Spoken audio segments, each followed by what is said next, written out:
সে এইখানেও মানে নিজেই পরিশ্রম করতেছে এবং উনি আপনি কোথায় থাকেন বলেন? কুয়েত থাকি। সে ছুটিতে আসছে, দেখেছেন ছুটিতে আসছে, ছুটিতে আসার পরে সে পরিশ্রম করতেছে, ওইখানেও পরিশ্রম করে এইখানেও পরিশ্রম করে। হ্যাঁ, মানে সে তার নিজের জমির ফসল সে নিজেই কাটতেছে এবং মাড়াই করতেছে। মানে পুকুরে মাছ ছাড়ছি আইনিয়া, মাছের চাষ করছি আইনিয়া। হ্যাঁ, এরপর আর কি করছেন? ওই তো বাড়ি বাউন্ডারি করতেছি, হ্যাঁ বাড়ি গেট করতেছি, ইনশাল্লাহ বাড়ি গেট করুন। আপনি কি ধান লাগাইলেন?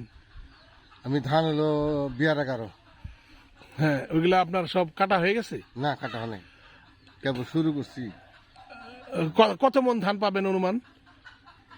না খেতে পারে আনুমানিক 50-60 মন হয়। 50-60 মন ধান পাবে সে এই বছর, এই সিজনে, বছর না এই সিজনে। এই যে আরেক ভদ্রলোক, এই যে আরেক ভদ্রলোক দেখেন, এই যে উনি আবার এই যে সাইকেল নিয়ে বেরোয়েছে ধান আনতে যাইতেছে, উনিও ধান আনতে যাইতেছে, উনিও একজন হ্যাঁ দেখেন এই যে অবসরপ্রাপ্ত কৃষক। হ্যাঁ, তো দেখেন আপনি আপনি হ্যাঁ দেখছেন দেখছেন কি পরিশ্রম সে দেশেও করতেছে বিদেশেও পরিশ্রম করতেছে। মানে সে যে একজন খাঁটি মনের খাঁটি মানুষ, ভালো মানুষ। গ্রামে না আসলে বোঝা যায় না যে আসলে ঢাকা শহরের মানুষ তো না, ক্রিবিলিটি নাই, একদম সহজ সরল সাধারণ মানুষেরা। জি দেখেন, সে ভদ্রলোক কুয়েতে থাকে।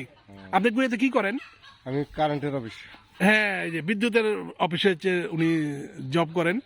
তারপরে দেখেন উনি দেশে আসছে ছুটিতে, কতদিনের ছুটিতে আসছেন? 3 মাসের ছুটি। 3 মাসের ছুটিতে এসে উনি 3 দিনেও মানে বসে থাকে নাই, ওনার নিজের কাজ নিজেই করতেছেন। ধন্যবাদ আপনাকে। আসসালামু আলাইকুম। ওয়ালাইকুম আসসালাম।